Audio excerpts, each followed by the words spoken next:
Liwei pulled over in a deserted, empty place where the silence felt heavy and the air seemed untouched by life. Both of them stepped out of the car, the crunch of gravel beneath their feet echoing in the stillness. Amara's eyes scanned the surroundings in confusion. The place looked as if it existed outside of the world she knew, isolated, far from any sign of human presence.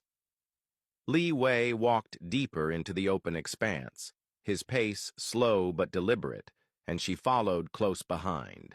He stopped and stared into the distance, the emptiness stretching endlessly around them. The only sounds were the faint rustle of wind and their own breathing. This place, he explained, had no one, no witnesses, no interruptions, just the two of them.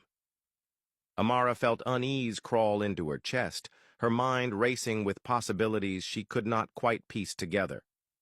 But before panic could take over, he made it clear that if he had ever intended to harm her, he would have done so long ago.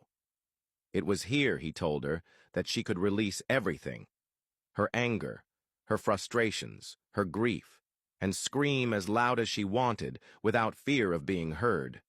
The suggestion caught her off guard, but the sincerity in his tone stirred something inside her. She agreed, deciding to try, and stepped forward into the open space. Then she let go.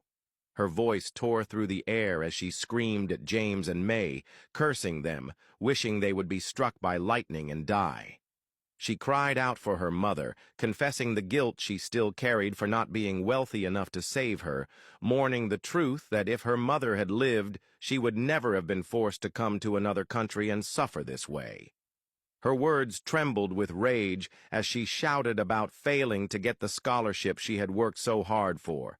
Each scream was raw, each word laced with pain that had been buried too deep for too long. Liwei stood silently, watching her. He knew this moment well. 10 years ago, after losing his family, he had done the same, screaming into the void until his voice was hoarse. It had not erased the pain, but it had offered a small, fragile kind of relief. This was the most he could do for her now, help her heal, even if only in fragments. When her voice finally broke into shallow breaths, Amara walked back to him, her shoulders lighter, her steps less weighed down. She admitted she felt different, as if a burden had been lifted. She even encouraged him to try, but he refused, holding his pain close. She asked why he was helping her, but he gave no answer, keeping his thoughts to himself.